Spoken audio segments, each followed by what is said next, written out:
है। आज सब चीफ मिनिस्टर बनने का कुछ हो तो उन्होंने कहीं इधर उधर चल रहा है। बीजेपी में अगर दिल्ली में जब तक बीजेपी गवर्नमेंट होगा, स्टेट में चीफ मिनिस्टर चलाने के लिए भी थोड़ा सक्षम होना पड़ेगा।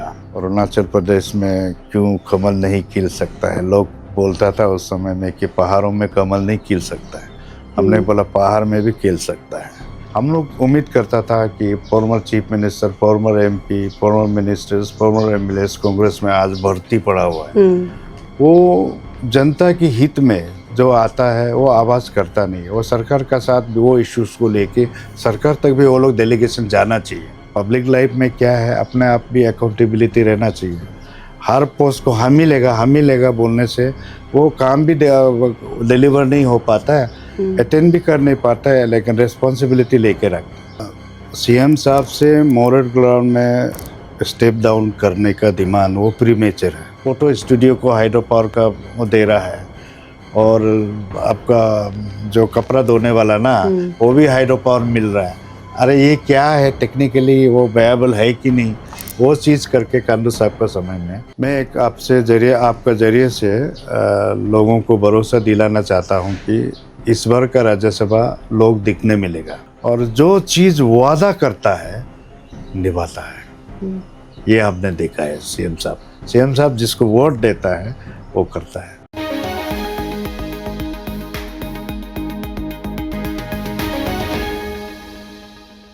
नमस्कार, आप सब देख रहे हैं अरुणाचल टुडे। और ऑलरेडी फ्रेम में देख के आप सबको अंदाज़ा लग ही गया होगा कि इस वक्त हमारे साथ अरुणाचल प्रदेश के newly unopposed elected Rajya Sabha member ताई तागक जी है। आज उनसे हम मिलेंगे और एक्सक्लूसिवली उनसे हम जानेंगे उनका सफ़र। और मैं बताना चाहूँगी, जो लोग नहीं जानते, अरुणाचल प्रदेश में बीजेपी यानी कि भारतीय जनता पार्टी का नींव कहीं ना कहीं ताई तागक जी ने ही बनाए रखा है, और अभी रूलिंग पार्टी स्टेट और देश में चल रहा है, आप सभी जानते हैं। तो चलिए विदाउट वेस्टिंग टाइम उनसे मिलते हैं और डिटेलली उनसे हम उनका सफर के बारे में जानेंगे। सर नमस्कार, आपका स्वागत है अरुणाचल टुडे न्यूज़ चैनल में। Huge congratulation sir. काफ़ी लंबा सफ़र था सर आपका एज अ बीजेपी कार्यकर्ता, BJP state president, general secretary, then अभी राज्यसभा मेंबर। सर हम शुरुआत करना चाहेंगे सर आपके एक्सपीरियंस लॉन्ग, क्योंकि if I am not wrong आपने 1989 को एज अ एबीवीपी कार्यकर्ता आपने ज्वाइन किया, 83 को आपने ज्वाइन किया, एंड 1995 को आपने बीजेपी को ज्वाइन किया एज अ कार्यकर्ता। इतना लंबा सफ़र कैसा रहा, क्या कहना चाहेंगे सर? जीवन का सफ़र एक बहुत वंडरफुल रहा है। अनेक एक्सपीरियंस से ये जोड़ा हुआ सफ़र। हम बचपन से चाइल्ड लेबर के रूप में अनेक प्रकार का कार्य को वेकेशन में करते करते आया। तो जब प्रांतीय समाज न्यापिन में क्लास 5 पास हुआ, उसके बाद कुछ समय सेंट जेवियर्स वो जो स्कूल हारमोती में भी कुछ समय वहाँ में था। उसके बाद प्रांतीय समाज कल्याण केंद्र सेकेंडरी स्कूल किमिन में आश्रम स्कूल था, वहाँ में पढ़ा। उसके बाद वेकेशन में जब जाता हूँ तो वेकेशन में माँ पिताजी का पास पैसा होता नहीं था, तो वापस जाने से तो कुछ किताब, कुछ नोट, जो कॉपी वगैरह ख़रीदना पड़ता था। तो इसीलिए वेकेशन का समय में फ्री नहीं बैठता था। जब सड़क बनाता था और वाटर सप्लाई का प्रोजेक्ट रहा पाइप बिछाने के लिए जी। इसमें जहाँ हम काम करने का अनुभव मिला कि उस समय में जंपर से होल करके पत्थर को चीड़ के वो करना पड़ता था।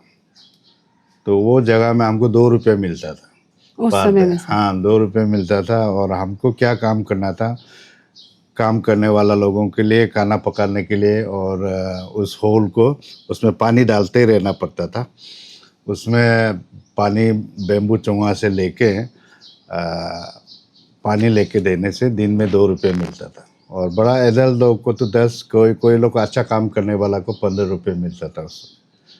फिर 31 के बाद ये प्रांतीय समाज कल्याण केंद्र उसका स्कूल में जब पहुंच गया, तो यहाँ वेकेशन में यही एरिया में ये हाथी का झुंड था, बेम्बू था, केन था, तो ऐसा समय में इसका नदी के उस पार में भी इसमें तोकोपात बड़ों लोग काट देता था तो भुगता था, उसका हाजिरा मिलता था।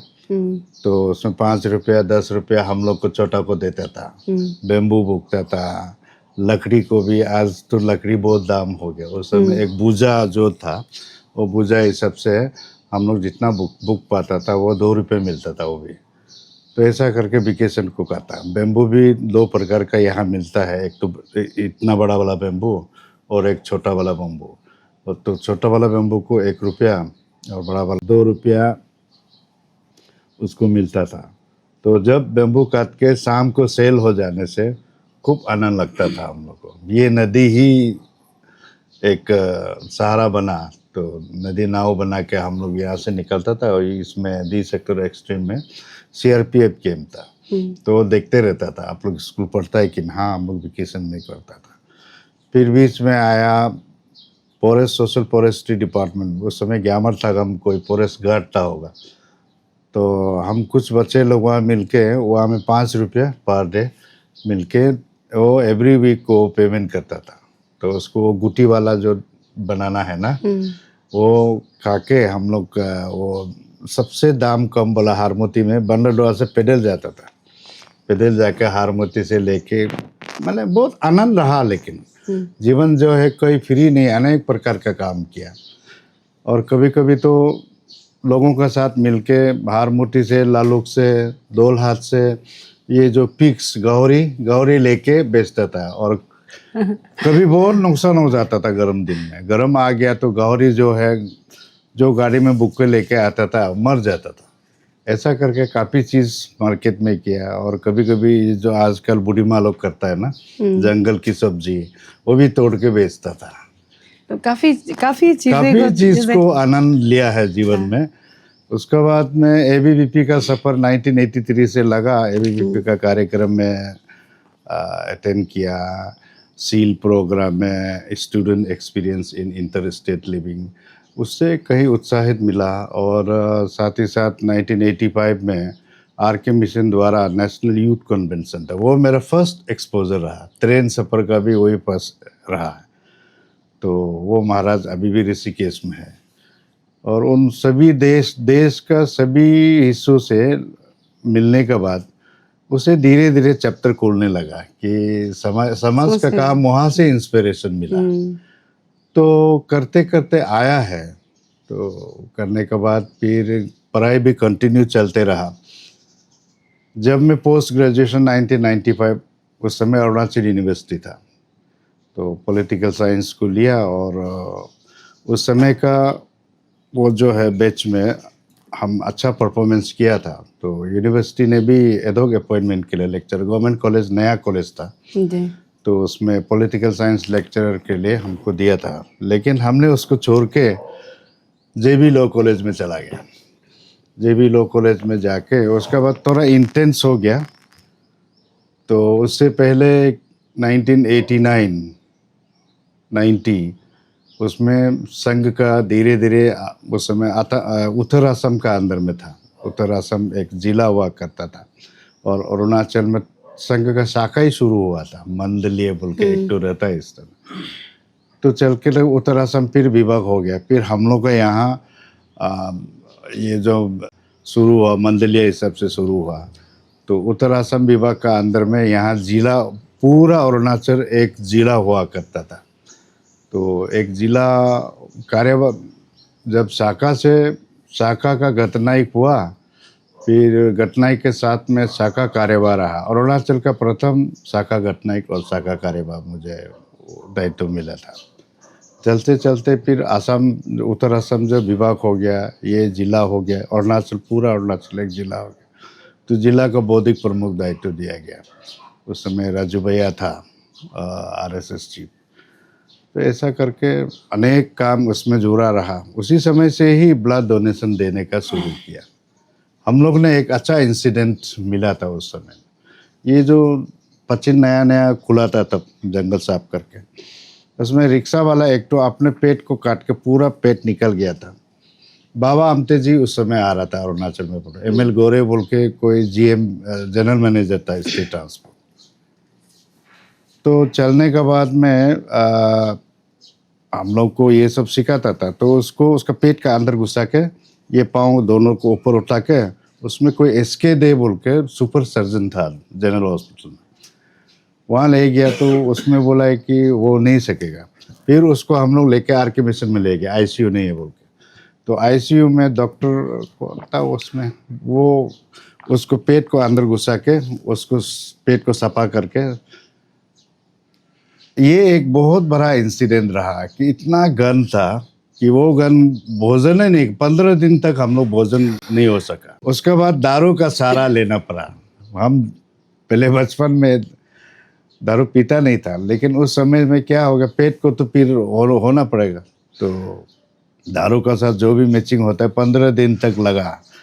इतना गन था, लेकिन वो रिक्शा वाला को हमने जान बचाया। बाद में वो सब ठीक होने के बाद वो बताया कि आरएसएस बहुत अच्छा, वो एक्चुअली मुसलमान था, आरएसएस का बहुत अच्छा काम है, हम लोग हमको तो बचा दिया। उसका मिसेस, उसका बच्चा, उसका रिलेटिव सब रोने धोने लग गया था। एक वो थोड़ा मेंटली करेक्ट होगा, अपना से यहाँ से कट के वो निकल गया था। ऐसा करके आगे चलते गया। तो पोस्ट ग्रेजुएशन होने के बाद फिर हमने भारतीय जनता पार्टी सितंबर 9 को भारतीय जनता पार्टी प्राइम में, वो भी उस समय यहाँ से नहीं था, तिनसुकिया ना डिब्रूगढ़ से कोई यहाँ बिजनेस करता था, वो प्राइमरी मेंबर लेके, छोटा सा एक्टू, वो 2 रुपये वाला मेंबर एक्टू लेके आया। अरे आपको तो आरएसएस आदमी है, आपको बीजेपी का प्राइमरी मेंबर बनना है। कोई लाहौती था ना, कोई क्या था, वो ऐसा एक्टू था। तो बनने के बाद बीजेपी में भी है। फिर आरएसएस बोलता है कि नहीं, आरएसएस में सक्रिय कार्यकर्ता बीजेपी मेंबर नहीं ले सकता। तो बीजेपी वाला में उस समय मारिन तलो था, और उस समय में तबाहारे था, और आपका पूरा तदो था। ऐसे ऐसे करके तो नॉर्थ ईस्ट का इंचार्ज पीबी आचार्य उस समय में था। पीबी आचार्य तो बोला नहीं, आपको ज़रूरी है, आपको बीजेपी युवा मोर्चा में ज्वाइन करना है। तो संघ वाला बोलता है नहीं, आरएसएस का पदाधिकारी वो बीजेपी में आपको एक्टिवली काम नहीं कर सकता, आप एक्टिव मेंबर नहीं ले सकता। तो उसे मना करके चलते गए। उसके बाद विभाग कार्यवाह बन गया, विभाग अरुणाचल एक विभाग बन गया था। तो वहाँ उत्तर असम एक प्रांत बन गया था विभाग। तो विभाग जाने के बाद 2002-3 में ये जाके 2003-4 में संभाग बन गया अरुणाचल, पूरा अरुणाचल। फिर संभाग में तब यहाँ दिल्ली में भी अटल बिहारी वाजपेयी का गवर्नमेंट तो एक्सपीरियंस हो गया था। तो अरुणाचल में संगठन का काम नियमित तौर पर नहीं चल रहा था।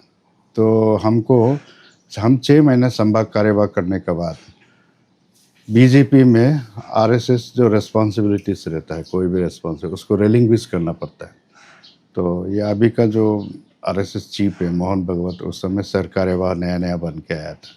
उस समय में दायित्व मुक्त हुआ, होने के बाद बीजेपी में डायरेक्ट जनरल सेक्रेटरी के पद पर आया। और उससे पहले वो बीजेपी में उस समय में रूरल डेवलपमेंट सेल हुआ करता था, तो उसमें स्टेट जनरल सेक्रेटरी करके ये करके आया। उसके बाद पूर्ण रूप से बीजेपी का एक्टिव मेंबर बन के संगठन को संभाला। तो ये करते आया, और भारतीय जनता पार्टी को कैसे मजबूत करना, फिर हमको संगठन का इंचार्ज बनाया था, संगठन मंत्री का। ऐसा करके 2013 तक चला है। और भारतीय जनता पार्टी को ईटानगर से बाहर ले जाना, पहुंचाना, लोगों का साथ संपर्क करना, संवाद करना, ये सारा चीज़ नियमित तौर पर चलते रहा और धीरे धीरे हमने ग्राउंड बनाते रहा। उसके बाद में 2013 का फरवरी मार्च में हमको फिर प्रदेश अध्यक्ष बनाया। बनाने के बाद में लग गया हम, अरुणाचल प्रदेश में क्यों कमल नहीं खिल सकता है। लोग बोलता था उस समय में कि पहाड़ों में कमल नहीं खिल सकता है। हमने बोला पहाड़ में भी खिल सकता है। और जैसे हमारे लोग की अर्बन पॉपुलेशन, रूरल पॉपुलेशन है, विलेज पॉपुलेशन है, इसको हमने करके दिखाया है। पहाड़ में भी कमल खिल सकता है, पहाड़ में भी प्यार हो सकता है, पहाड़ में भी विश्वास को कर सकता, पहाड़ में भी भरोसा हम कर सकता है। इसलिए 2014 में चुनाव आया। 2014 का चुनाव बहुत इंटरेस्टिंग रहा है। जीवन में अरुणाचल प्रदेश में ऐसा चुनाव एक्सपीरियंस हम नहीं मिला। भारतीय जनता पार्टी में इतना साल करते हुए चुनाव का इलेक्शन कैंपेन, इलेक्शन मैनेजमेंट सभी का वो किया है, लेकिन 2014 का इलेक्शन बहुत ही अच्छा एक्सपीरियंस रहा है। मार्च आपको 3 तारीख तक पूरा स्टेट गवर्नमेंट, तुकी गवर्नमेंट था उस समय में, पूरा स्टेट गवर्नमेंट को जो ब्यूरोक्रेट से रिसफल हुआ। ईटानगर में अपना भरोसामंद उस पार्टी का वो बना के डीसी बनाया। और मार्च 5 तारीख को लोकसभा का चुनाव घोषणा होता है। और उस समय से मार्च 4 तारीख से बजट सेशन था असेंबली में, मार्च 12 तक नोटिफाइड हुआ था। तो करके इसलिए इंटरेस्टिंग हुआ कि लोकसभा चुनाव घोषणा हो गया, बजट सेशन चल रहा है और हम लोग का इलेक्शन ड्यू था कि अक्टूबर में, और ये मई में ये कर दिया। उसके बाद घोषणा करने का बाद थोड़ा जल्दी कर दिया इलेक्शन को लोकसभा। उस समय का जो है अपना यूपीए गवर्नमेंट, तो करके क्या हुआ, बीच बीच में सुनता था असेंबली बंद करके साइमल्टेनियस करेगा अरुणाचल को। तो क्या हो गया, सचमुच का हम लोग इलेक्शन कमीशन में भी जाते रहा। वो लोग बोला आसाम से कोई इलेक्शन कमीशन का मेंबर रहा, नाम भूल गया, तो वो तो हम लोग का संपर्क में था। वो बोला कि साइमल्टेनियस पॉसिबल नहीं है, आपका गवर्नमेंट स्टैंडिंग है और लोकसभा पहले जाएगा, लेकिन एक प्रोविज़न है, वो हमको बताया था कि असेंबली अगर डिसॉल्व हो जाता है तो साइमल्टेनियस इलेक्शन पॉसिबल होगा। तो ये चलते गया। 5 तारीख को ये हुआ, 6 तक चला। तो 3 दिन के बाद असेंबली का सेशन जो नोटिफाइड सेशन जो है रिड्यूस करके 6 तारीख को ही संपन्न कर दिया। करने के बाद हमारा 3 एमएलए था, तमियोटा का, तपेंसी का, डॉक्टर टामो टफक था। उसी दिन में लकीली तीनों वहाँ असेंबली में नहीं गया। नहीं जाने के कारण वहाँ मैं असेंबली को साइन दाई करके असेंबली नोटिफाइड डेट्स को भी रिड्यूस करके 6 को ही उन लोग का सीएलपी मीटिंग बैठने के बाद तुकी साहब उस समय मुख्यमंत्री था, वो असेंबली को डिसॉल्व कर दिया। असेंबली रातों रात डिसॉल्व हो गया और साइमल्टेनियस पोल का रिकमेंड कर दिया। तो गवर्नर ने भी उसको एक्सेप्ट कर दिया बाद 11:30 का बाद में। तो ये चल के साइमल्टेनियस पोल हो गया और already election model code of conduct लागू था। जब से ये साइमल्टेनियस का कारोबार चलना शुरू हो गया, ईटानगर में फ्यूल का रेस्ट्रिक्शन हुआ पॉलिटिकल पार्टीज का। 10 लीटर से आपको ज़्यादा पेट्रोल या डीजल बढ़ाने का रेस्ट्रिक्ट था। और उसके बाद बैंक से 50,000 केस विड्रॉल, 50,000 से एबव नहीं। उधर इलेक्शन कैंपेन जाने से भी 50,000 से 1 रुपये ज़्यादा ले नहीं जा सकता था। तो ऐसा करके इतना रेस्ट्रिक्शन, और उन लोगों का मूवमेंट तो फ्री है और हम लोग का मूवमेंट बिल्कुल नहीं था। और इलेक्शन भी ये जो है आपका असेंबली डिसॉल्व होने का बाद तो लीगली बन जाता है साइमल्टेनियस के लिए। तो हम लोग ने मांग किया है कि हमारा कम से कम लास्ट पेस में करें। आप साइमल्टेनियस कर रहा तो भी अपोजिशन, डेमोक्रेसी है, हम लोग को भी प्रिपरेशन का टाइम चाहिए। लेकिन इलेक्शन उस समय का इलेक्शन कमीशन क्या था, आज तो सब इलेक्शन कमीशन को गाली देता है, लेकिन उस समय का इलेक्शन कमीशन को भी हम लोग जानता है क्या क्या हम लोग पेश करना पड़ता था। तो अभी वन साइडेड वो लोग अपना उस समय का जो शासन कर रहा था कांग्रेस। तो इस प्रकार से अरुणाचल प्रदेश 2014 में ऑल अपोजिशन पार्टीज को हरासमेंट मिला है, टाइम दिया नहीं है क्योंकि लोकसभा का नोटिफाइड हो चुका था।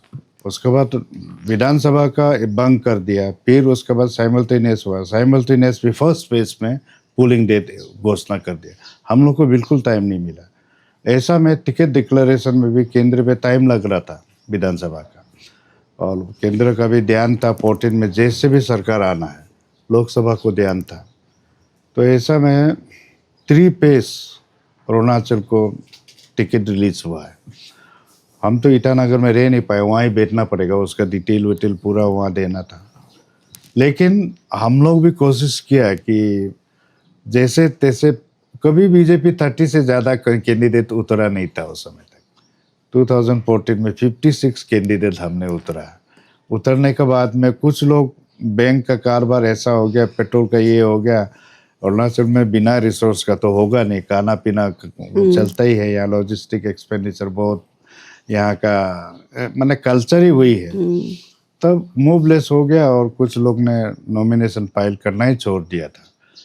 अंतिम दौर पर 42 कैंडिडेट्स ने मैदान में आया और उसमें भी बहुत संकट जूझना पड़ा, और उसके बाद में चलते चलते हम लोग 11 सीट मिला। बीजेपी के हिस्ट्री उस समय से सेट किया था 2014, और अरुणाचल वेस्ट को बहुत अच्छा बहुमत से हम लोग जिताया, और किरण रिजिजू फिर दिल्ली में चला गया, और केंद्र ने भी, हमने उस समय राजनाथ था राष्ट्रीय अध्यक्ष, चुनाव से पहले बोल दिया एक अरुणाचल से एक आने से भी आपको मंत्री देना है।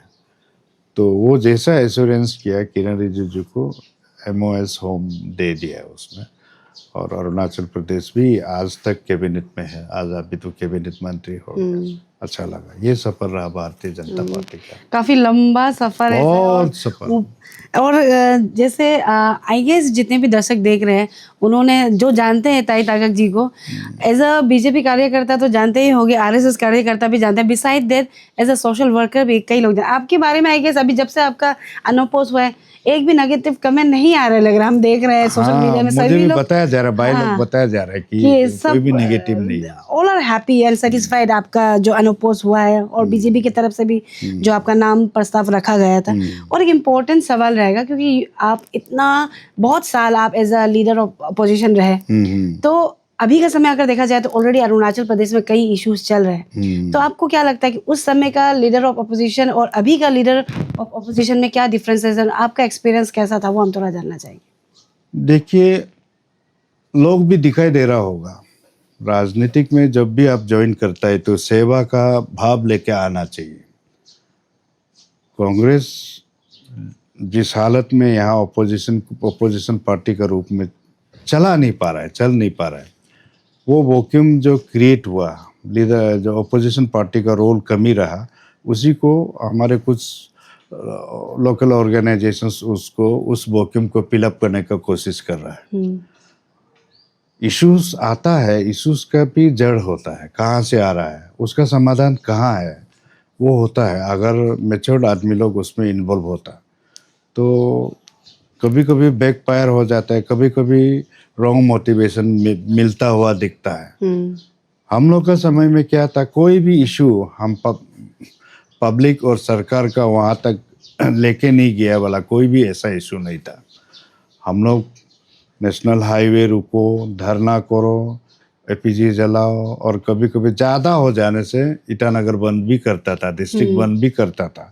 बंद हम लोग नहीं किया, वो भी नहीं, हम लोग करता था, लेकिन उसको सरकार अगर नज़रअंदाज करने से हम लोग करता था, और पब्लिक भी साथ में देता था। लेकिन आज का समय में छोटा छोटा इशू, छोटा छोटा ऑर्गेनाइजेशंस लोग वही लीडर ऑफ अपोजिशन पार्टी का रोल प्ले कर रहा है। हम लोग उम्मीद करता था कि former chief minister, farmer MP, farmer ministers, farmer MLAs Congress में आज भर्ती पड़ा हुआ है, वो जनता की हित में जो आता है वो आवाज़ करता नहीं है। वो सरकार का साथ वो इश्यूज को लेके सरकार तक भी वो लोग डेलीगेशन जाना चाहिए। अभी तक CM साहब का साथ कांग्रेस पार्टी का डेलीगेशन मैं देखा नहीं, क्योंकि CM साहब अभी 10 साल क्रॉस हो रहा है उस कुर्सी में बैठते हुए। हम लोग का समय में हम लोग छोड़ता नहीं था, CM गवर्नर हम लोग जाता था, जाके ये करना है वो करना है बोलता था। तो इसी इश्यूज में हम लोग का समय में तुकी का बाद में ये शॉर्ट समय में जरबुम गमनिन ना, उसके बाद में अपना दोरजी कंडू जी भी थे। हाँ, दोरजी कंडू ये बहुत पेशेंस से सुनता था, और इश्यूज को चाहे वो करो या ना करो, लेकिन बहुत कुछ में वो कर भी रहा था। हम लोग उम्मीद रखता था कि जैसे कि तवांग इशू है, तवांग में पार्टी को बहुत तकलीफ दे रहा था वहाँ का शासन, पुलिस हो, एडमिनिस्ट्रेशन हो, कोई भी प्रोग्राम में वो लोग हस्तक्षेप करता था। तो ऐसा में दोरजी खांडू को हमने मिलने के बाद बात किया कि ऐसा ऐसा है, तवांग एक टूरिस्ट जो सेंटर बनना, टूरिस्ट हब होना चाहिए, और भारतीय जनता पार्टी संगठन बहुत कुछ काम करता है, इसमें एनआरआई हो, इंडियंस हो, कई टूरिस्ट आएगा वहाँ में, और तवांग को टूरिस्ट डेस्टिनेशन हम लोग गवर्नमेंट आप लोग विचार करना है, और हम लोग अपोजिशन में रहते हुए भी हम लोग ये विचार रखता है आपके मन में क्या होता होगा, इसलिए भारतीय जनता पार्टी के संगठन को वहाँ में ज़्यादा डिस्टर्ब देने मत। अब ये तो था रिगार्डिंग ऑपोजिशन, जो लीडर ऑफ ऑपोजिशन, आपका एक्सपीरियंस और अभी का कंपैरिजन। एक सवाल, क्योंकि अभी थोड़ी देर पहले आपने खुद कहा कि अरुणाचल प्रदेश में जब भी इलेक्शन होता है तो रिसोर्सेज काफ़ी होता है, तो आप सारा चीज़ आपको पता है, लेकिन 2004 में आप खुद उतरे थे मैदान में बिना पैसे के, तो आप क्यों उतरे थे? आपको पता होते हुए भी हम ये जानना चाहेंगे, क्योंकि ये काफी बड़ा सवाल आई गेस आपकी इन एंड अराउंड रिलेटिव्स का भी रहता होगा कि पैसा नहीं था लेकिन भी उतर गए, और पता भी है कि अरुणाचल में पैसा का ज्यादा खेल चलता है। क्या कहना चाहेंगे इसको लेकर? उस समय क्या था,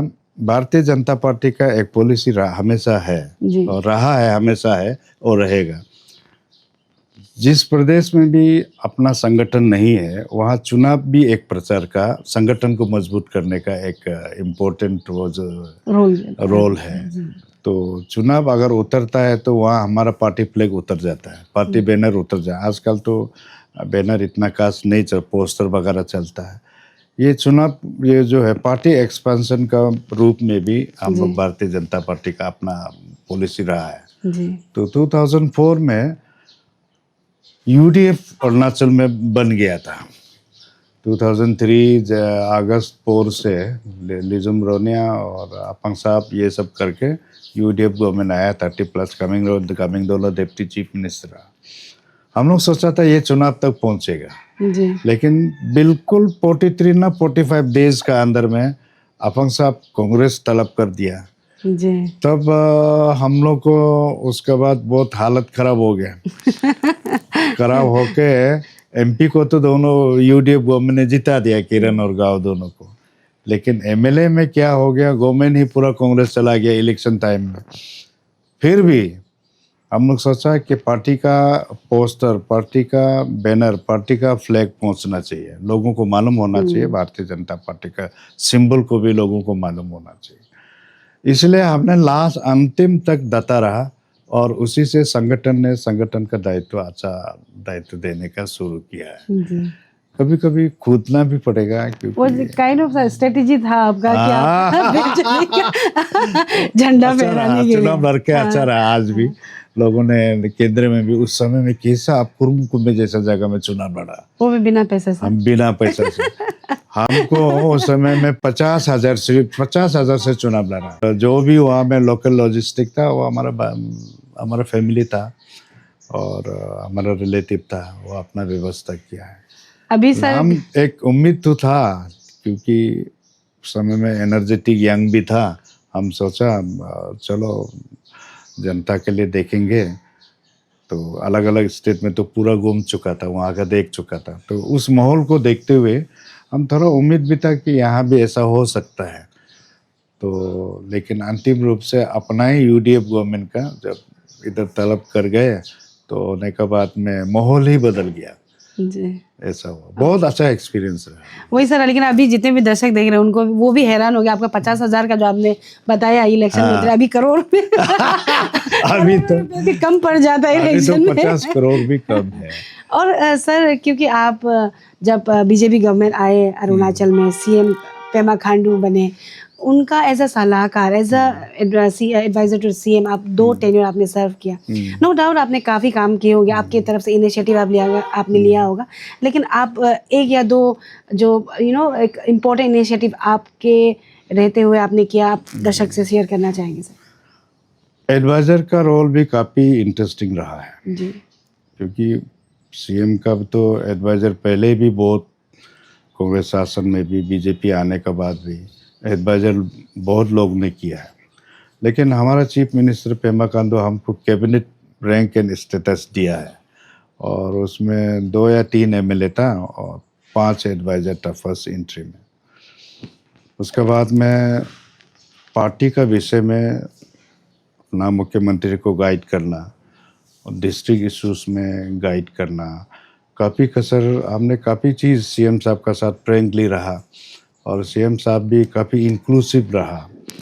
और ऐसा में सीएम साहब का बहुत बड़ा अचीवमेंट रहा है कि जो बैकवर्ड अनकनेक्टेड विलेजेस और बॉर्डर विलेजेस को उसको Bharatiya Janata party border visit का वो हमारा फर्स्ट प्रायोरिटी रहा है। क्योंकि हमारा बॉर्डर का लोग कॉन्फिडेंस रहना चाहिए, वो आइसोलेटेड फील ना हो, वहाँ में जो हमारा कर्मचारी है सरकार का उसका भी मनोबल बढ़े।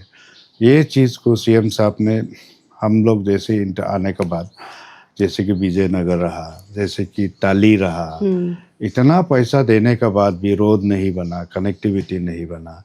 सीएम साहब ने इसी चीज़ को प्रायोरिटी लिया कि वहाँ का लोग को गवर्नमेंट का प्रेजेंस महसूस करने देना चाहिए, वहाँ के लिए विकास काम करना चाहिए और वहाँ का एम्प्लॉय जहाँ इतना हार्ड पोस्टिंग है उसको भी मनोबल बढ़ाना चाहिए।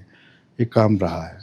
और एज ए एडवाइज़र हमने एजुकेशन, हेल्थ और उसके बाद में आपका डी एडिक्शन सेंटर्स इसमें थोड़ा ध्यान दिया। डी एडिक्शन आज अरुणाचल सबसे बड़ा प्रॉब्लम है तो एडिक्शन को लेकर ही, और प्लस एजुकेशन में सबसे बड़ा प्रॉब्लम है तो फाउंडेशन ऑफ जो बच्चा का करियर का फाउंडेशन जो है हमारा कर नहीं पा रहा है। ऐसा चीज़ में फोकस देने के लिए सीएम साहब ने भी काफ़ी एजुकेशन मिनिस्टर के साथ ये किया। उसके बाद हमारा हॉस्पिटल्स बिल्कुल हालत नहीं है। छोटा छोटा बीमार फेवर के लिए भी आपको असम जाना पड़ता था, अलग जाना पड़ता था, और मलेरिया टेस्ट वाला भी अपडेट में वो जो नहीं था वो भी नहीं था। तो ये गवर्नमेंट आने के बाद काफ़ी बदल गया है। डिस्ट्रिक्ट हॉस्पिटल्स और टीम्स भी आया, मेडिकल कॉलेज भी आया, और उसके बाद में self help groups, women self help groups. अगर नारी शक्ति को जगाएगा तो समाज का हित के लिए वो करेगा, क्योंकि नारी सब कुछ सहन शक्ति है तो उसमें वो विकास का भी शक्ति है। भारतीय जनता पार्टी ने एक ऐसा फर्स्ट पॉलिटिकल पार्टी रहा। सुषमा जी आज नहीं है, सुषमा जी के अध्यक्षता में नारी शक्ति के लिए 33% जो रिजर्वेशन पार्टी में हम लोग पहले से शुरू किया है। 2006 को ये आपका जयपुर में इसका मातृ सम्मेलन हुआ था, वहाँ में इसका राजनाथ ने घोषणा कर दिया भारतीय जनता पार्टी एडॉप्ट करते हैं सुषमा स्वराज लेड कमेटी नारी शक्ति की। तो ऐसा करके अरुणाचल प्रदेश में भी नारी शक्ति को जगाना। माहौल ऐसा था, कोई नारी अगर एएसएम बनता है, जेडपीएम बनता है, ग्राम पंचायत बनता है और रोल उनका हस्बैंड करता था, तो हम लोग ने सोचा कि बाहर से जो ताकत मिलता है वो अलग है, लेकिन ताकत अंदर से उभरना चाहिए। वो मैकेनिज्म को हम लोग ने शुरू किया। आज देख रहा है कितना आगे आ रहा है, हर फील्ड में आ रहा है। यही जरूरी था, हर चीज़ में सरकार को डिपेंड ना हो, सरकार से कुछ आशीर्वाद मिलने के बाद अपने आप आगे बढ़े। और आगे बढ़ता है तो टेलने के लिए कोई तकलीफ नहीं है, चलो आप इधर जाओ टेलने के लिए कोई तकलीफ नहीं है। लेकिन गवर्नमेंट को ही गवर्नमेंट फैसिलिटी से जाएगा, गवर्नमेंट ही करना पड़ेगा, हर चीज़ होता है। तो अपना आत्मनिर्भर, अपने आप को विश्वास करना, वो महिलाओं में अपने आप में विश्वास करना, जब विश्वास करना और उसके बाद उसको शिक्षित सशक्त बनाता है तो समाज हित में बहुत प्रभाव पड़ता है। ये ध्यान सरकार ने किया और आज देख रहा है। और साथ ही साथ कोई सेंट्रल प्रोजेक्ट से ये है, अरुणाचल प्रदेश में लोग बोलता है कि यहाँ सेंटर से पैसा देता नहीं। आज की सरकार आप जितना पैसा चाहे ले जाओ, लेकिन वो प्रोजेक्ट को होलिस्टिकली उसको इम्प्लीमेंट करना चाहिए। और इसी चीज़ को मुख्यमंत्री को देखा, वो माइन्यूटली वो काम लेट करता है।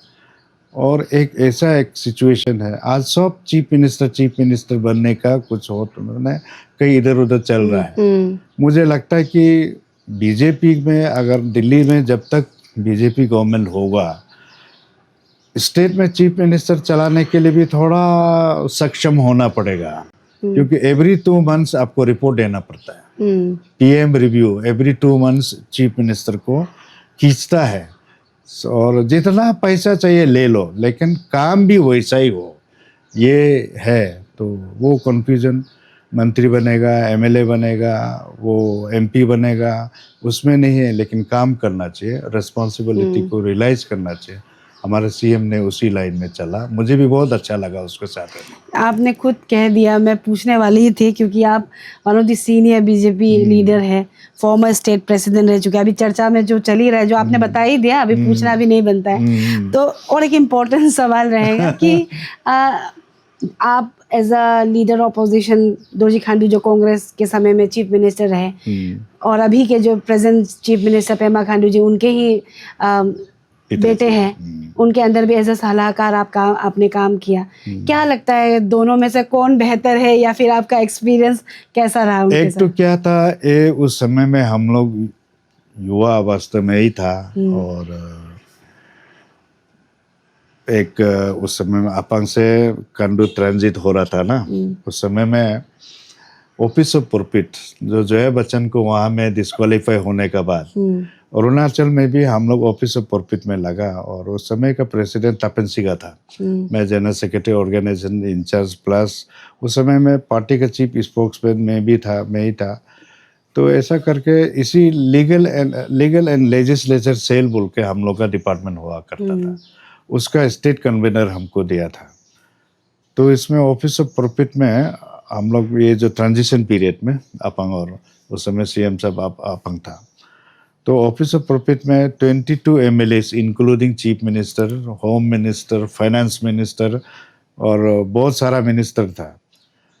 तो ऐसा करके ऑफिस ऑफ प्रॉफिट में हम लोग लाया है। लाने के बाद में 11 तो अंडर डिस्क्वालिफिकेशन था अरुणाचल से, और इलेक्शन कमीशन में आर्गूमेंट हुआ, वो चला, बहुत ही डिस्टर्बिंग था। हमारा पार्टी ऑफिस बहुत छोटा था, लेकिन मिनिस्टर एमएलए लोग जमा होता था हम लोग से साइन लेने के लिए। बहुत वो एक स्थिति हमने देखा है कि पब्लिक लाइफ में क्या है, अपने आप भी अकाउंटेबिलिटी रहना चाहिए। हर पोस्ट को हम ही लेगा बोलने से वो काम भी डिलीवर नहीं हो पाता है, अटेंड भी कर नहीं पाता है, लेकिन रिस्पॉन्सिबिलिटी लेके रखता है। तो लीडरशिप में चाहे पार्टी बोलो, सोशल वर्क बोलो, और गवर्नमेंट बोलो, अपना प्राइमरी रिस्पॉन्सिबिलिटी जो है, अपना रिस्पॉन्सिबिलिटी को रियलाइज़ करना, हमें क्या करना चाहिए, क्या करने से जनता का भलाई होगा, क्या करने से देश का भलाई होगा, क्या करने से हम अपने तरफ से कंट्रीब्यूट कर सकता है। तो उस समय से हम लगा था। तो बीच में खांडू साहब आ गया। खांडू साहब आने के बाद में वही आपको थोड़ा देर पहले बताया, वो भी रेस्पॉन्सिव रहा। हमने उस समय में all political parties time to time meeting होना चाहिए, एटलीस्ट साल में 2 बार, गवर्नमेंट का बिजी रहता है, 2 बार करना चाहिए, वो कर दिया, अच्छा लगा। और उस समय में सदा बोल के कोई एनुअल एलोकेशन का वो था, नया था, वो लेकिन लेट हुआ, और उसके बाद में 2011 में ही हम दोनों बातचीत हुआ था। ऐसा कानू जी ऐसा था, हमको ऐसा बोलता था, आप ताई, हमको वो पूरा नाम बोलता नहीं था, ताई बोलता था, ताई आप निसी में से बहुत अलग है। क्योंकि हमको उस समय में जब किरण कांग्रेस चला गया था, तो हमको भी कांग्रेस में काफ़ी ट्राई किया है। ये ऑफिस ऑफ प्रॉफिट क्या चलते हुए बहुत डिस्टर्ब था। तो ऑफिस ऑफ प्रॉफिट चलते चलते सीएम कांडू बन गया, और बनते उसके बाद में, लेकिन एक चीज़ बहुत बड़ा, अभी जो क्या बोले एंटी करप्शन ये सब चक्कर चल रहा है, उस समय हम लोग ने केंद्र से एक कमेटी बनाया था ये करप्शन का, हर स्टेट का था। तो नॉर्थ ईस्ट पार्टी से रिलेटेड, हाँ, पार्टी से रिलेटेड है। तो नॉर्थ ईस्ट में उसमें विजय चक्रवर्ती सांसद था आसाम का, वो उसमें था, और मुंबई से कोई राज्यसभा सांसद था, वो था, तापिरगांव जनरल सेक्रेटरी था, वो था। टोटल इन लोगों का 5 मेंबर था। तो अरुणाचल में आया, उनके बाद में यहाँ से सारा आरटीआई करके वो बना के, उस समय में नॉर्थ ईस्ट लूट, वो एक ब्लू कलर करके इतना बुक एक टू बनाया, हाइड्रो पावर जो है। इवन उस समय हम लोग भी ऐसा लगा, अरे कैसे हो रहा है, फोटो स्टूडियो को हाइड्रो पावर का वो दे रहा है, और आपका जो कपड़ा धोने वाला ना, वो भी हाइड्रो पावर मिल रहा है। अरे ये क्या है, टेक्निकली वो वायबल है कि नहीं, वो चीज़ करके कांडू साहब का समय में हम लोग ये किया है। उसके बाद में वो भी रिलीज हुआ, तो करते करते आज उसको दुरुपयोग कर रहा है। उस समय में वो करने के बाद उस समय प्रतिभा पाटिल था मैडम प्रेसिडेंट, तो लोकसभा राज्यसभा में वो हंगामा हुआ, वो उसका फाइंडिंग्स है हर स्टेट से। वहाँ में पीर होने के बाद राष्ट्रपति को दिया, देने के बाद में कोई एक्शन हुआ नहीं इसमें। और इसी इश्यूज में अभी सुप्रीम कोर्ट में चल रहा है, क्या चल रहा है बोलता है। उस समय में क्या है कि एक तो है दोनों सीएम का, अपांग साहब और कांडू साहब का, और ये सीएम तो एमएलए भी नहीं था, पेमा खांडू। हाँ। तो पिताजी का वो होने के बाद में जब उसको ये जो है ब्लैंक जो था उसको बाई इलेक्शन हुआ, बाई इलेक्शन में बीजेपी ने, हम लोग ने डिसाइड किया कि चलो he was a good man and he was a working chief minister. ऐसा करते हम लोग ने, पार्टी ने डिसाइड किया कि पार्टी हम लोग कैंडिडेट पिल नहीं करेगा, डिस्टर्ब नहीं देगा, उसको अनकॉन्टेस्ट लाया गया। तो ऐसा करके इसका रहा है, पिताजी का रोल भी अच्छा रहा और बहुत ही समाज के साथ जोड़ा हुआ था। पब्लिक दुख दर्द को भी वो अपना पर्सनली भी और गवर्नमेंट की तरफ से भी हैंडल करता था, ये था। लेकिन पॉलिटिकल इश्यूज तो बनता ही है, अपोजिशन पार्टी है, वो अलग रास्ता में है। अभी पेमा खांडू का नेचर, क्योंकि आप बहुत क्लोजली रहे हैं, तो दोरजी खांडू को तो आपने बता दिया, अभी पेमा खांडू का बताएंगे कि वो कैसे डिफरेंस है या फिर बेटर है या फिर उन्हें और काम करना ज़रूरी है उनके पिताजी के कंपेयर में। अभी क्या है, पेमा खांडू ने इंस्टीट्यूशन को बहुत अच्छा से फोकस देता है और जो स्टेट का इंटरेस्ट में स्टेट को कैसे वो करना है, उसके ब्यूरोक्रेट के साथ अच्छा लिंक्स है और जितना जो अपना लेजिस्लेटर्स है उसको भी अपना रिस्पॉन्सिबिलिटीज़ को डिलीवर करना है और ये बताते हैं। तो अब देखो उसका कारण से ही तो रायगोरास गवर्नमेंट को, सेंट्रल गवर्नमेंट को परस्यू किया, सेंट्रल गवर्नमेंट का साथ भरोसा अच्छा है और यहाँ का डीसी से, डिस्ट्रिक्ट लेवल का, उसका रिलेशन बहुत अच्छा बना के रखा हुआ है और काम करने का उसमें एनर्जी बहुत है। आपको दिन रात कभी भी दिल्ली से कॉल आएगा वो पटक से चला जाएगा। और कभी अरुणाचल प्रदेश में फेस्टिवल भी बोलो और गवर्नमेंट का प्रोग्राम बोलो, और जो चीज़ वादा करता है निभाता है। ये हमने देखा है। सीएम साहब जिसको वोट देता है वो करता है। अभी एक हम थोड़ा लोग सा ऐसा नहीं लगा कांग्रेस से आया जी, लेकिन ये भाजपा मैन है बोल के हम लोग समझते हैं। नहीं, कभी कभी ऐसा बीजेपी और कांग्रेस से आया वाला पेरासूट वाला बोलता है तो ना कि कांग्रेस से अगर बीजेपी में, कोई भी पार्टी से अगर बीजेपी में घुस जाता है तो वो पाप मुक्त हो जाता है, ऐसा बोलते हैं ना। ऐसा वाला बहुत है। लेकिन सीएम साहब ने ऐसा नहीं देखा। वो एक बिगिनिंग से ही पार्टी के बारे में समझना चाहा, पार्टी के बारे में सीखा है, पार्टी का छोटा बड़ा का प्रोग्राम में पर्सनली अटेंड किया। तो इसी से देखता है कितना सीरियस है। और कोई लोग तो आता है चेयर में बैठेगा चलाएगा, ऐसा है तो ये ऐसा नहीं है। और पार्टी का गवर्नमेंट अलग स्टेट में कैसे चलाता है उसको भी अनुभव को लेके अपना यहाँ प्रयोग करता है। और कभी कभी प्रयोग करने से यहाँ से समझ नहीं आता है तो क्या करने जा रहा है, वो कन्फ्यूजिंग स्टेट में कुछ लोग आवाज़ उठा देते हैं। ऐसा है क्योंकि सीएम है तो एमएलए का बात भी सुनना पड़ेगा, इधर पब्लिक का बात भी ध्यान रखना पड़ेगा, ये है। अब देखिए दुनिया में ऐसा है कि कोई अच्छा काम करता है तो आपको अपोज मिलेगा ही मिलेगा। जो नहीं करता सोते रहा वो उसको भी अच्छा लगता है लोग, लेकिन अरुणाचल को काम करने वाला चाहिए। सर अभी जैसे आपने कहा कि सेंट्रल यूनिट बीजेपी की तरफ से स्कैम्स को, करप्शन को कंट्रोल करने आप लोगों ने कमेटी बनाया था। तो अभी हम अगर बात करें हमारे प्रदेश की, आप क्योंकि one of the senior most BJP leader भी हैं, अभी जल्दी ही राज्यसभा की और टेकिंग सेरेमनी भी आप ले लोगे। आई गेस आप बहुत एक अप्रोप्रिएट सही लीडर होगे आंसर देने के लिए कि हमारे प्रदेश के जो सीएम है सुप्रीम कोर्ट से उनके अगेंस्ट में प्रीलिमिनरी इंक्वायरी सीबीआई की तरफ से किया जाए, इस तरीके का आया हुआ है। कई लोगों की तरफ से कई स्टेटमेंट आए हैं, लेकिन हम जानना चाहेंगे आपको क्या कहना है, क्योंकि कई बार देखा जाता है जब बीजेपी स्टेट गवर्नमेंट नहीं करती है, रूलिंग में नहीं होता है, तो वहाँ के सीएम को गिरा दिया जाता है। लेकिन यहाँ का जब आता है तो अभी कई बातें हो रही है, क्योंकि कई लोगों की तरफ से डिमांड भी रखा जा रहा है कि मॉरल ग्राउंड में रेजिग्नेशन देना है। तो आपके तरफ से क्या कहना होगा सर इसके ऊपर में? अभी सीएम साहब से मॉरल ग्राउंड में स्टेप डाउन करने का डिमांड वो प्रीमेचर है। ये क्यों प्रीमेचर है? आपका जिसने बेसिस जो रखा है, पीडीएस स्कीम बोलो और SGRY बोलो और हाइड्रो पावर बोलो, तो समय समय पर ये आया हुआ चीज़ है। और सुप्रीम कोर्ट ने प्रिलिमिनरी इन्वेस्टिगेशन के लिए वेदर दैट PIL जो है वो सचमुच का फॉर्म करता है ना नहीं करता है, ये एक प्रिलिमिनरी CBI को दिया है कि 16 वीक्स में ना ये करना है। CBI ही अभी बताएगा कि आफ्टर 16 वीक्स ये केस बनता है कि नहीं बनता है।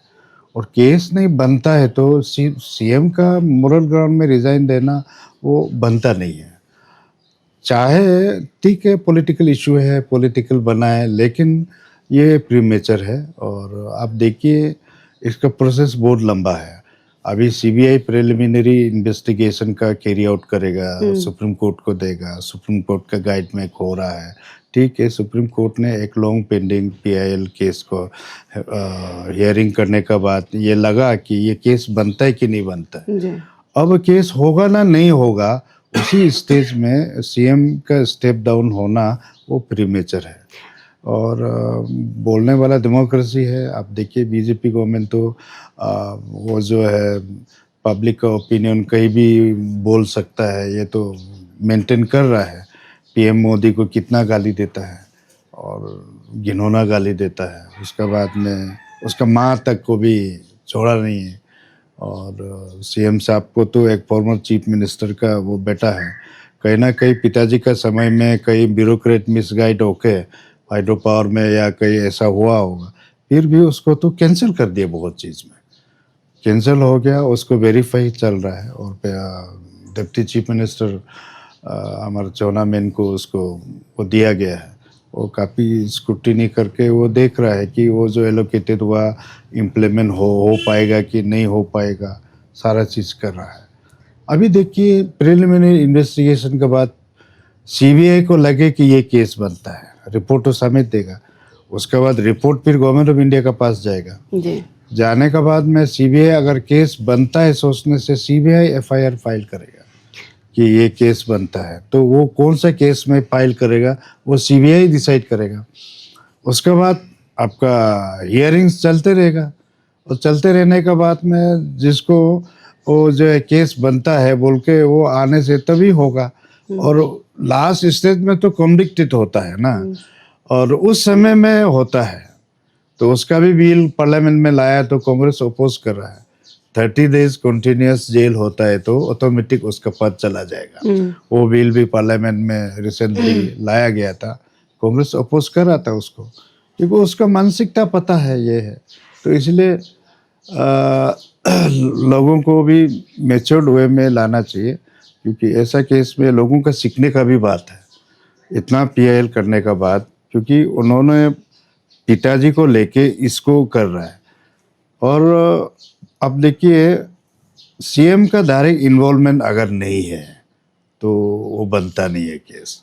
नहीं, तारिक जी ये भी कहना हो रहा है, जैसे आपने कहा सारे जितने भी बीजेपी लीडर यही कहते हैं, लेकिन सवाल ये रहेगा कि क्योंकि अगर वो पोस्ट में है, कुर्सी में है, तो फिर वैसे होगा ये इन्वेस्टिगेशन प्रीलिमिनरी इंक्वायरी, क्योंकि लोगों का यही सवाल है, अगर वो कुर्सी में रहा तो होगा नहीं लगता है, ऐसा कहना है जो भी एसोसिएशन या फिर दूसरे अपोजिशन की तरफ से भी जो बातें रखी जा रही है। तो इसके ऊपर में क्या कहना होगा?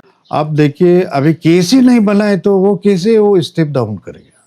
केस बनता है तब देखा जाएगा। नहीं कि जैसे कि दिल्ली में हो गया, झारखंड में हो गया, जहाँ पे बीजेपी ने ही वहाँ के जैसे आप पार्टी हो गए, दूसरे पार्टी को फोर्सफुली उन्हें स्टेप डाउन करने लगे, इवन जेल तक वो चले गए, उनका भी इंक्वायरी ही चल रहा था। तो इसके ऊपर में क्या कहना होगा? उनका तो आपका देखिए ये उनका केस प्रोसेस ट्रायल में चल रहा था। जी चलने के बाद में उसको एडवांस प्रोसेस में भी चला गया कॉन्विक्ट होने से पहले। उनका मैटर बहुत लंबा चौड़ा से चला, वो डायरेक्टली इन्वॉल्व रहा। जी और अरुणाचल का मैटर अलग है, उसको यहाँ कंपेयर नहीं कर सकता। यहाँ का सिचुएशन अलग है, वहाँ का सिचुएशन अलग है।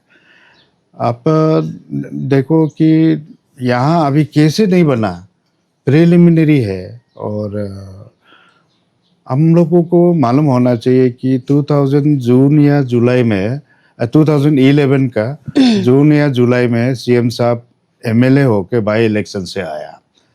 आने के बाद 2014 तक तो मुझे लगता है कि वो सीएम नहीं था। और बीजेपी उस समय में शायद टूरिज्म मिनिस्टर था क्या।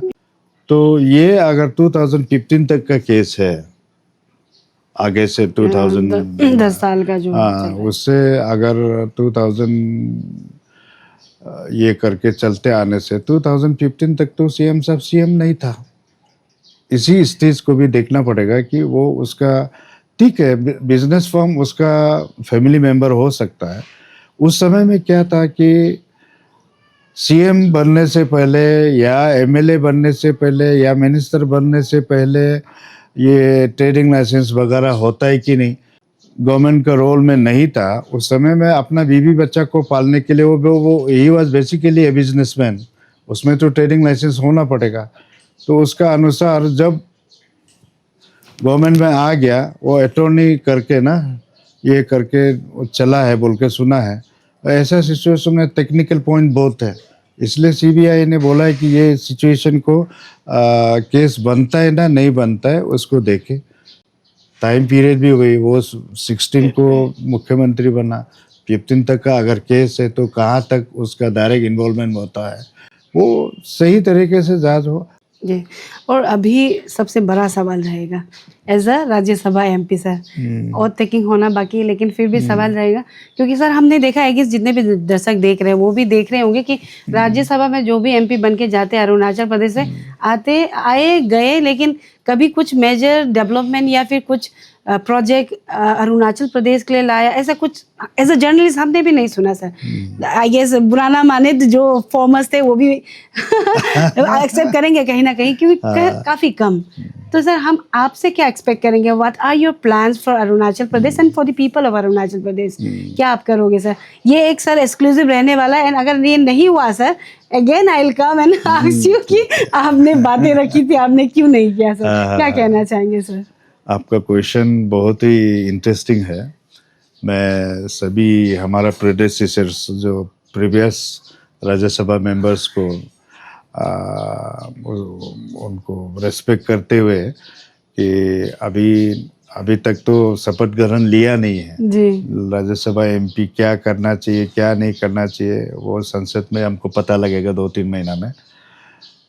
लेकिन मैं एक आपका जरिए से लोगों को भरोसा दिलाना चाहता हूं कि इस बार का राज्यसभा लोग दिखने मिलेगा और लोग मुझे मिलने के लिए भी एक्सेसिबल होगा।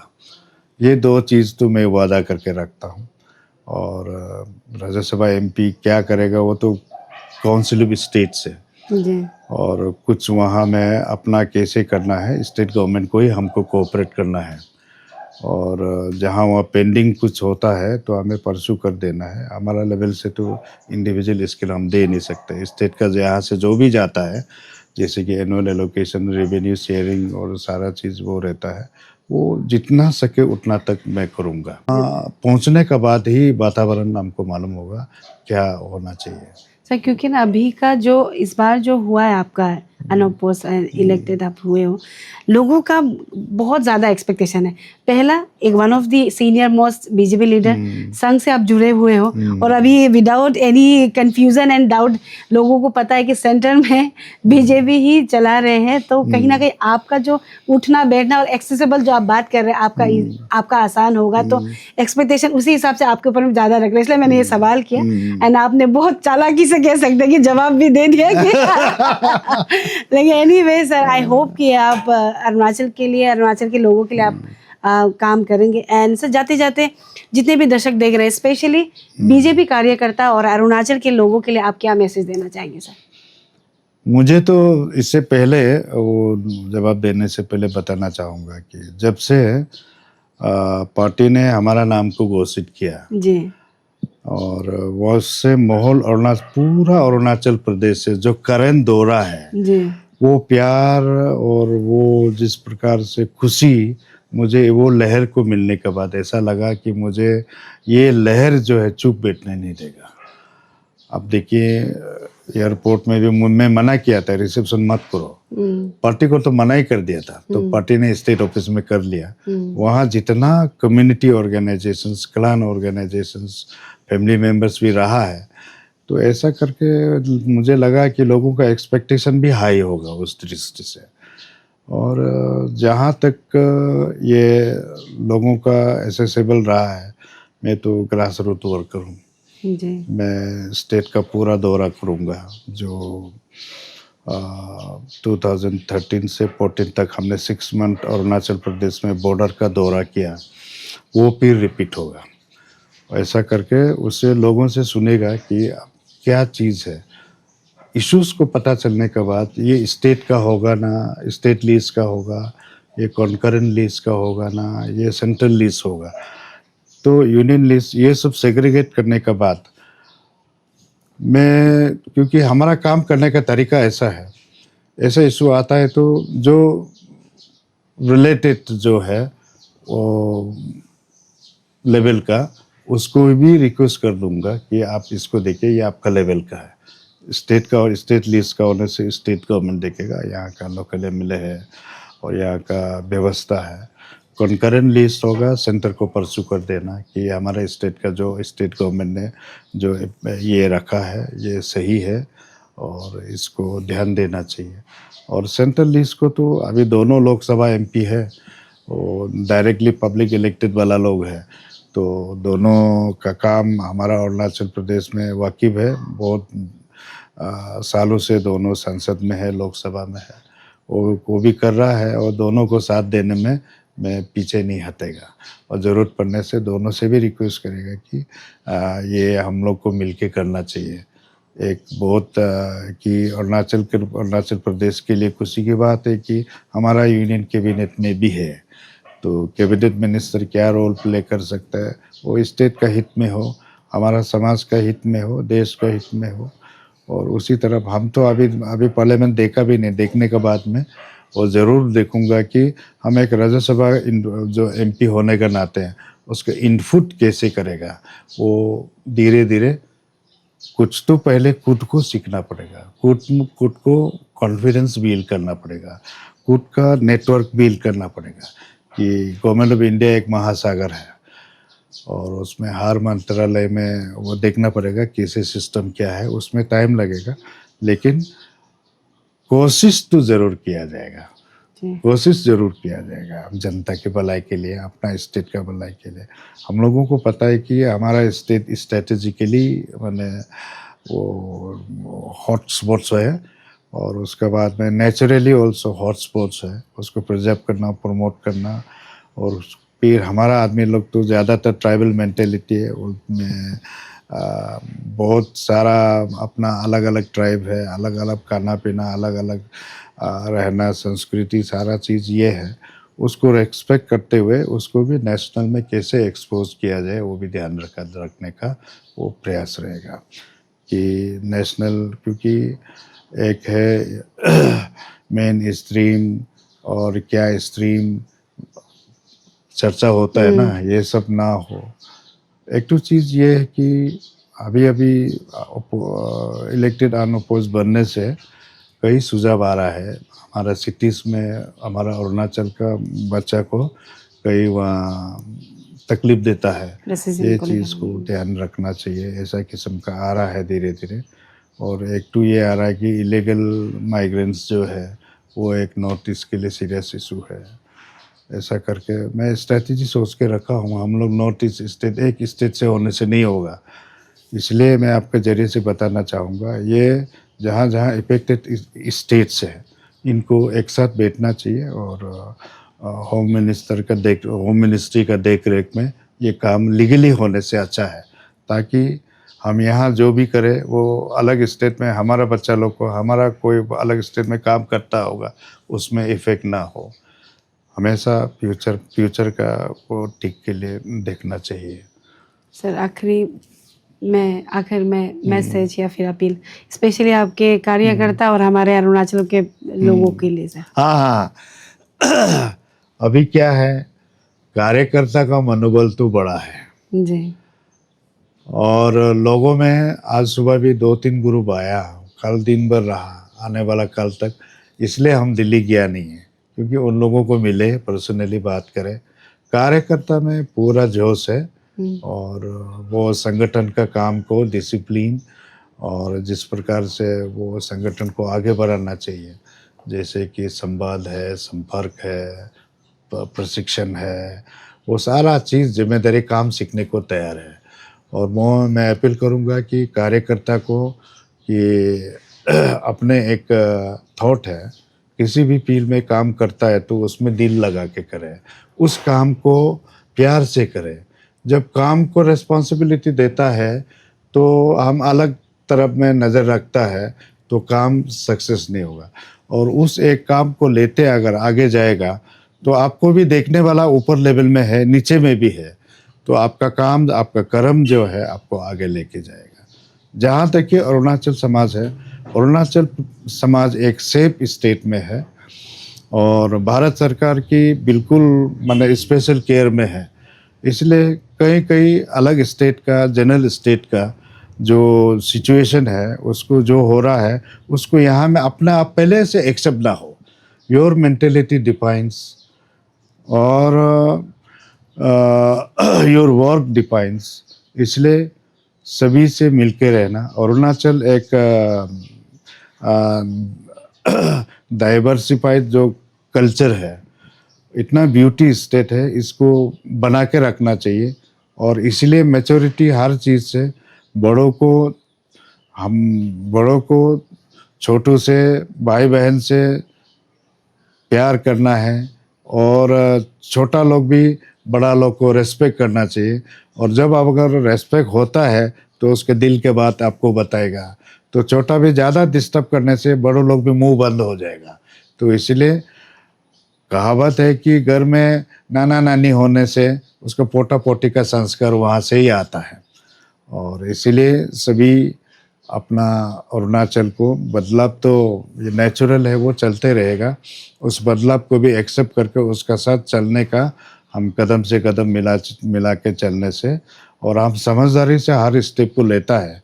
तो आपका वॉइस माना नहीं है, आपका वॉइस करे लेकिन पूरे जानकारी के साथ वो करे तो हमारा स्टेट शांति बना के रहेगा और पीस होगा, हार्मोनी होगा और ये ग्रोथ का एक मौका देने का ये है। इसलिए सभी उसको चिंतन करें और बिल्कुल माने कह के हमारा आवाज़ से सब कुछ होने वाला नहीं है, होता है तो हमारा कर्म से होगा। दिल लगा के काम करने से उस काम को अच्छा तरह निभा सकता है तो वो होगा।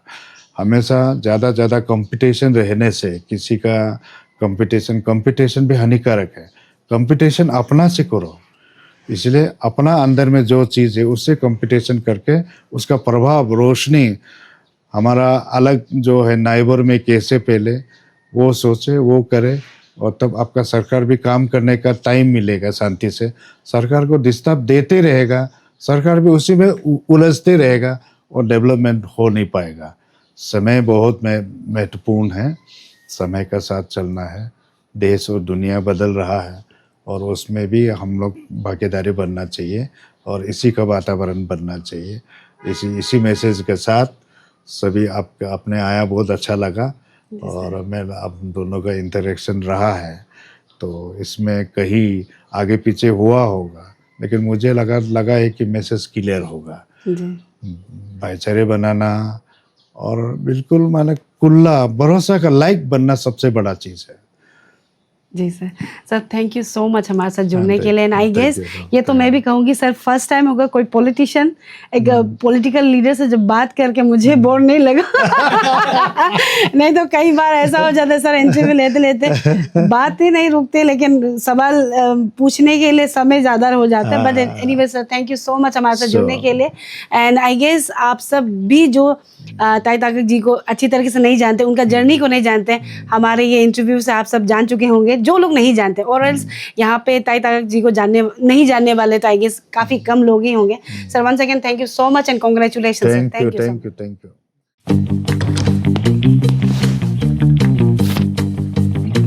Eats, the fastest online food delivery service of Arunachal. Download the app